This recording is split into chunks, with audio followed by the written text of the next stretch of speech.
মনে মনে একটা কল্পনা করো, একটা চিন্তা করো কোন পদ্ধতি অবলম্বন করা যায়, তাহলে অন্তত ঈমান নেওয়া। ও যালিকা আযাবুল ঈমান, ব্যাখ্যা বলে দিবেন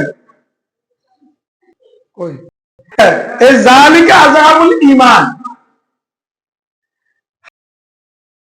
7 নম্বর ঈমানদার হইতে পারলে না, মুখ দিয়া বলতে পারলে না, 2 নম্বর ঈমানদারের কাতারে উঠতে পারলে না, অন্তত মনে মনে কল্পনা করো, চেষ্টা করো এই কাজটা কিভাবে সমাজ থেকে উঠানো যায়। এরকম একটা যদি কল্পনা করো, মনে মনে একটু চিন্তা করো, ভাবো এদের শরীয়তের কাজগুলো অন্যায় হইতেছে, মনে মানতেছে না, কিভাবে এটাকে বন্ধ করা যায়, অন্তত নিজে নিজে কলমের মধ্যে এগুলো পরিকল্পনা যদি করো, যালিকা আযাবুল ঈমান, এই নিম্ন স্তরের ঈমান, তাহলে বুঝা যায় এটা নিম্ন স্তরের কি আছে, ঈমান আছে। এখন তো হাতবাদ, মুখবাদ, কল্পনাবাদ সহযোগিতা করে।